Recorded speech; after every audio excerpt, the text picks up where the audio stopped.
Hi everyone, I'm Sarah Rydecki, and I'm glad you found your way here, where you might learn some things about finding peace and relaxation in drawing. In my past videos, I shared Flowzone Doodles, river drawing, and Neurographica. Today's art starter I call Scrap Starter. Well, there are several ways to approach this week's drawing, so I decided to illustrate and demonstrate using a zine. I like making these. You'll probably choose one of these or more and do them on whatever paper works for you. The definition of scrap: a small piece of something, especially one that is left over after the greater part has been used. I've taken some liberties with this definition because I like the big idea of using leftovers. So the first option for drawing in this lesson is to use leftover coffee or tea in the form of a stain. I got sloppy with my coffee here. I set my mug right on the paper. I dripped my tea bag over the paper, and then when it dried, I ended up with these interesting shapes. This is not my idea.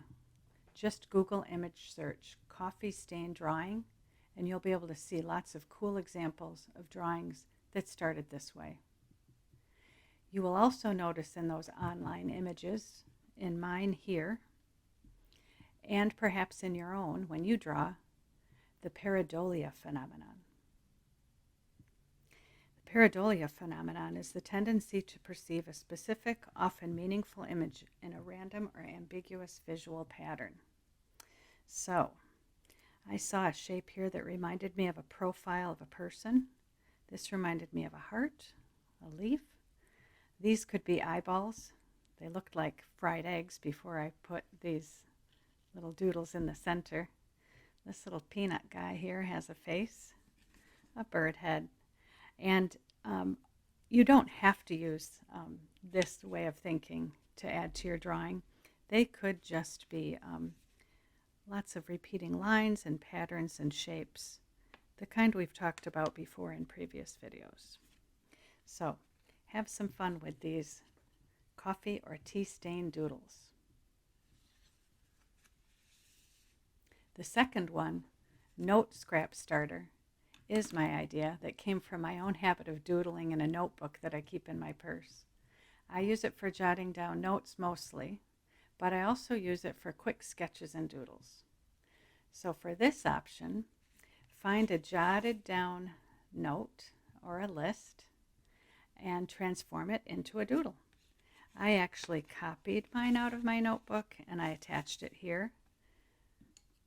But I started adding other things to it to fill the space, to keep on adding, extending lines to the edges, repeating patterns that you might already see,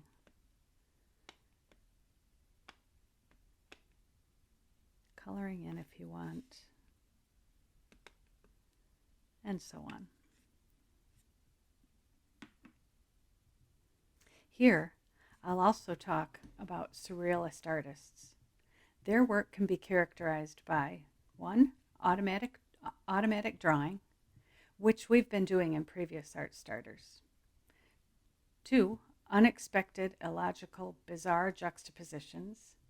3. Distorted shapes and figures. 4. Dreamlike scenes and symbolic images. Just think of Salvador Dali's Persistence of Memory, the one with the melting clocks. And then 5, the depiction of images, objects, and symbols of personal meaning to the artist.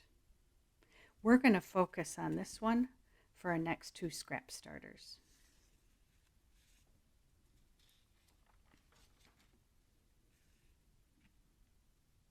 And this idea of symbolic imagery, symbols, is the focus of these 2 scrap starters.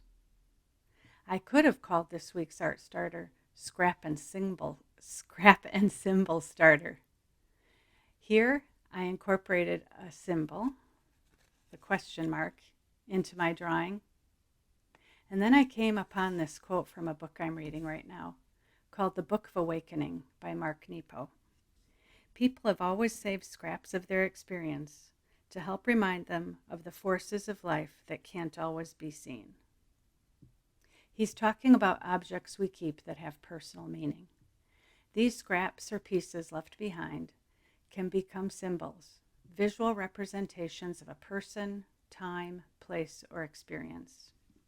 To start this drawing, I chose to use a small bottle of lavender oil that was my mom's.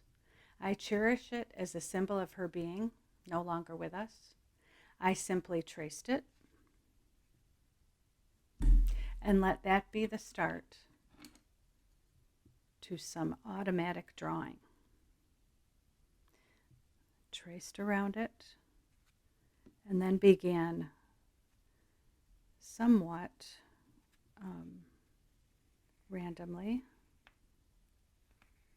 filling up the spaces around it.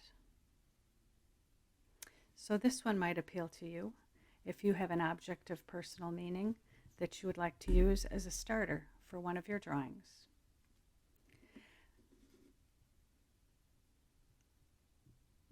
Lastly, this scrap symbol starter has to do with the images and symbols we keep in our minds that carry personal meaning. If you are aware of symbols of significance to you that often show up in your doodles, let those be your starter and build your drawing from there. So I started with this unfurling fern that reminds me of growth. I like the quote that peace is our home.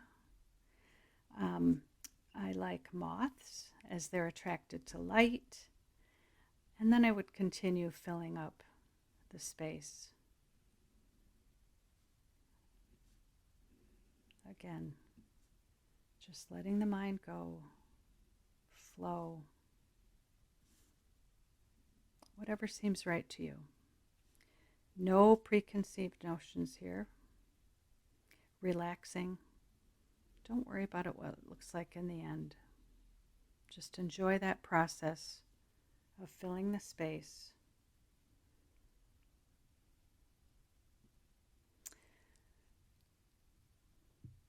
As I wind down this video, I also want to express my gratitude for all of the positive comments I've been hearing about this series. I don't do much with social media, so I'm really thankful for Carrie and Sophie at the Art Center who share and promote these videos, this series. And if you're enjoying these, thank you and keep spreading the word. Leading up to late spring and early summer, we want lots of involvement in our community sculpture project. I can't wait. Hopefully, you can get some benefit from what I've shared in this video. I will look forward to next time. Until then, thanks for joining me. Peace, everyone.